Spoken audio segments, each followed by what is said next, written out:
பாத்துக்கலாம், என்ன வந்தாலும் பாத்துக்கலாம் அப்படின்ற அந்த கான்பிடன்ஸ் என் மனசுல இருக்கு. இன்னொரு விஷயமும் நான் இங்க சொல்லணும்.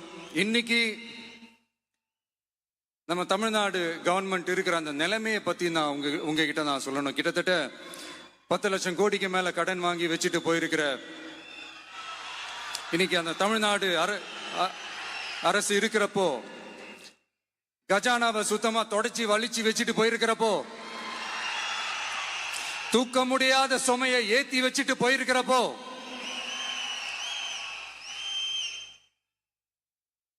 அப்படிப்பட்ட ஒரு நிலைமையில தான் இந்த பொறுப்பை நம்ம கையில் எடுத்திருக்கிறோம். உடனே நீங்க நினைக்கலாம், என்னடா இவர் ஏதோ பொறி வச்சு பேசுறாரா அப்படின்ட்டு. அப்படிலாம் எதுவுமே கிடையாது. உள்ள போய் பார்த்தா தான் தெரியும் எது எந்த நிலைமையில இருக்குன்னு, என்ன இருக்கு என்ன இல்ல, எது எந்த நிலைமையில இருக்கு எது எந்த நிலைமையில இல்ல. சோ அதையெல்லாம் பார்த்துட்டு உங்களுக்கு ஒரு வெள்ளை அறிக்கையா அதை வெளியிடணும்னு நான் நினைக்கிறேன். ஒரு டிரான்ஸ்பரண்டான ஒரு கவர்மெண்டா, அதாவது இன்னைக்கு நம்ம தமிழ்நாடு கவர்மெண்ட் இந்த நிலைமையில தான் இருக்கு அப்படின்றத உங்ககிட்ட சொல்லிட்டு I just want to take it forward from there. அதைத்தான் நான் முதல்ல செய்யணும்னு நினைக்கிறேன். தமிழ்நாட்டை பொறுத்த வரைக்கும் யாரையாவது போய் ஏதாவது சந்திக்கணும் அப்படின்னா இந்த மூஞ்ச மூடிக்கிட்டு போய் சந்திக்கிறதோ, என்ன இந்த மறைமுகமா உங்களுக்கு தெரியாம போய் சந்திக்கிறதோ அப்படிலாம் நான் செய்ய மாட்டேன். எதுவா இருந்தாலும் வெளிப்படையாக ஒளிவு மறைவு இல்லாம தான் நான் செய்வேன். இவ்வளவு பெரிய ஒரு பொறுப்பை என் கையில கொடுத்துருக்கிறீங்க. அதே நேரத்தில் எனக்கு கொஞ்சம் அவகாசமும் நீங்க கொடுக்கணும்னு நான் ரிக்வெஸ்ட் பண்ணி கேட்டுக்கிறேன். நான் சொன்னதையெல்லாம் படிப்படியா நிறைவேற்ற நான் ட்ரை பண்ணுவேன், நிறைவேற்றுவேன். அதே நேரத்தில் எனக்கு கொஞ்சம் அவகாசம் கொடுத்தீங்கன்னா எனக்கு கொஞ்சம் உதவியாகவும் ஒத்துழைப்பாகவும் இருக்கும். இது உங்களுடைய ஆட்சி. பெண்கள் பாதுகாப்பை ரொம்ப ஸ்ட்ரிக்டா வச்சிருப்பேன். போதைப் பொருள் கலாச்சாரம் அதை கண்ட்ரோல் பண்றதுக்கு என்னென்ன ஸ்டெப்ஸ் எடுக்கணும், என்னென்ன முயற்சிகள் எடுக்கணும், இன்னிலிருந்து அதை நான் எடுப்பேன்.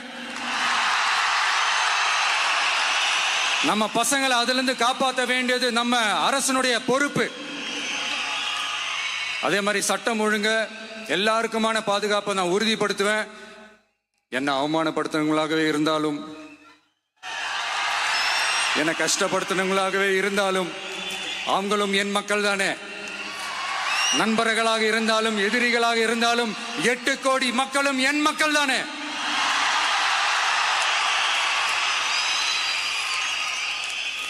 அது மாதிரி இந்த அடிப்படை விஷயங்கள், கல்வி, ரேஷன், மருத்துவம், குடிநீர், சாலை வசதி, பஸ் வசதி, இந்த மாதிரி விஷயங்கள்ல தான் என்னுடைய முதல் கவனம் செலுத்தணும்னு எனக்கு தோணுது. நான் முன்னாடியே சொன்ன மாதிரி மக்கள் பணத்துல இருந்து ஒரு பைசா கூட நான் தொட மாட்டேன். எனக்கு அது அவசியமும் இல்லை. அது உங்களுக்கு நல்லாவே தெரியும். இந்த விஜய் தப்பு பண்ண மாட்டான், தப்பு பண்ணவும் விட மாட்டான்.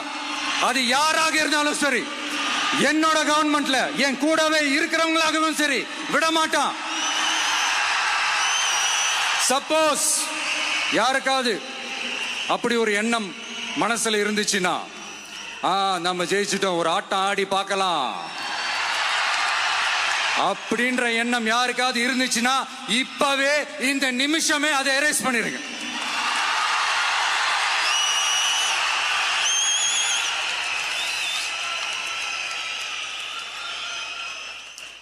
இங்க ஒரே சென்டர் தான், என் தலைமையில் உண்டான சென்டர்.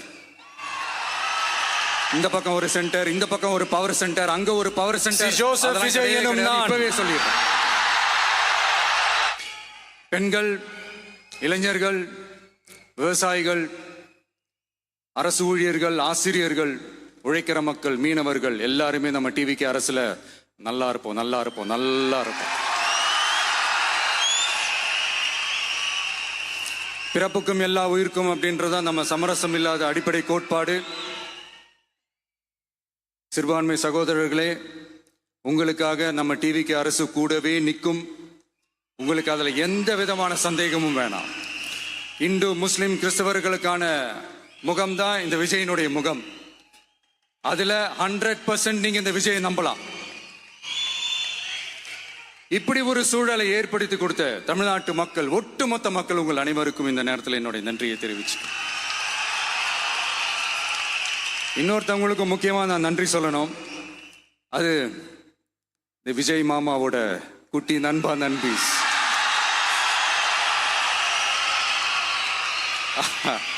அவங்களாலதான் இது நடந்திருக்கு. உங்களுக்கு எப்படி நன்றி கடன் செய்யணும்?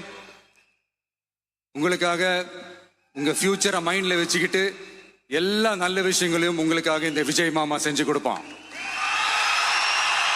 கான்பிடண்டா இருங்க. அதே மாதிரி இன்னொருத்தவங்களுக்கும் நான் முக்கியமா நன்றி சொல்லணும். உங்களை எப்படி நான் மறப்பேன்? நீங்க தான் என்னோட உயிராச்சு. தமிழக வெற்றி கழக தோழர்களே,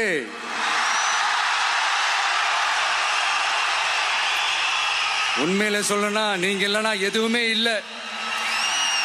என்னோட கழக தோழர்களுக்கும் கழக நிர்வாகிகளுக்கும் வாக்கு சாவடி முகவர்களுக்கும், மை டியர் வர்ச்சுவல் வாரியர்ஸ், உங்கள் அனைவருக்கும் கோடான கோடி நன்றிகள். வாங்க எல்லாருமா சேர்ந்து ஒரு ஃப்ரெஷ் கவர்னன்ஸ், ஒரு நியூ கவர்னன்ஸ் ஒன்று கொடுப்போம். This is a new beginning.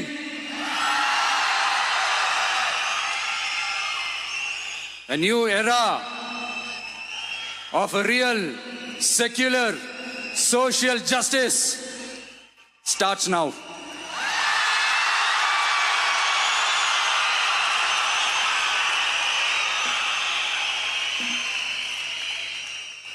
மக்கள் நலன்களை மட்டுமே லட்சியமாக கொண்ட நமது அரசுக்கு பக்கபலமாக நின்று ஆதரவை வழங்கியுள்ள காங்கிரஸ் பேரியக்கத்தின் தலைவர் மதிப்புக்குரிய திரு மல்லிகார்ஜுன் கார்கே அவர்களே, பாராளுமன்ற எதிர்க்கட்சி தலைவர் மதிப்புக்குரிய மை பிரதர் திரு ராகுல் காந்தி அவர்கள், காங்கிரஸ் கட்சியின் பொதுச் செயலாளர் மதிப்புக்குரிய திரு கே.சி. வேணுகோபால் அவர்கள், தமிழ்நாடு காங்கிரஸ் தலைவர் மதிப்புக்குரிய திரு செல்வ பெருந்தகை அவர்கள்,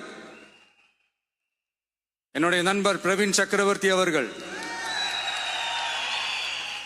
சிபிஐஎம் கட்சியின் தேசிய பொதுச் செயலாளர் மதிப்புக்குரிய தோழர் திரு M.A. பேபி அவர்கள்,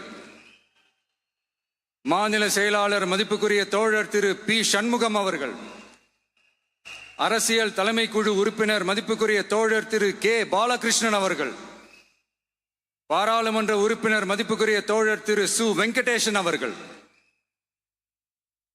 நமது அரசுக்கு ஆதரவு வழங்கியுள்ள விடுதலை சிறுத்தைகள் தலைவர் மதிப்பிற்குரிய அண்ணன் திரு திருமாவளவன் MP அவர்கள்,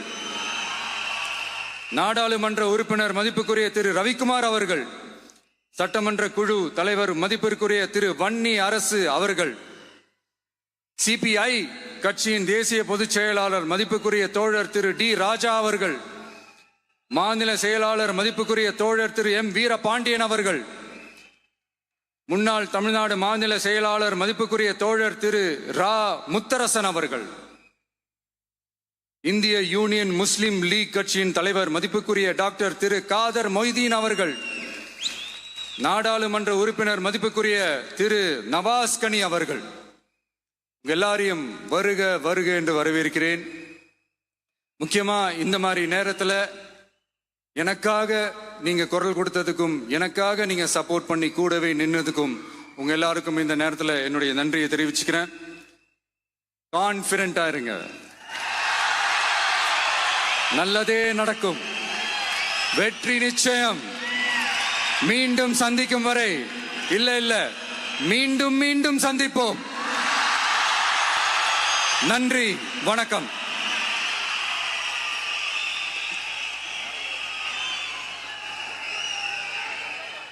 അങ്ങനെ തമിഴ്നാട് മുഖ്യമന്ത്രി വിജയുടെ ആദ്യ പ്രതികരണം വന്നിരിക്കുകയാണ്. തൻ്റെ ഒപ്പം നിന്നവർക്ക് വിജയ് നന്ദി പറഞ്ഞു. തൻ്റെ ഒപ്പമുള്ളപ്പോൾ എന്തും നേരിടാൻ താൻ തയ്യാറാണ് എന്ന് വിജയ് പറയുകയുണ്ടായി.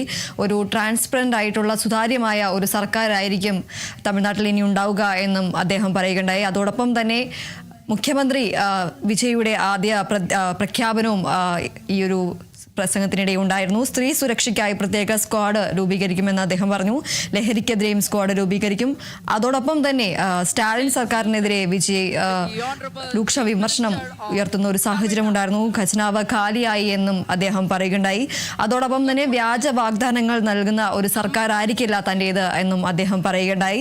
ജനങ്ങളുടെ ഒരു ചില്ലിക്കാശ് പോലും താൻ തൊടില്ല എന്നും അടക്കമുള്ള കാര്യങ്ങളാണ് ഇപ്പോൾ മുഖ്യമന്ത്രിയായി ചുമതലയേറ്റതിനു ശേഷം വിജയ് പ്രതികരിച്ചത്.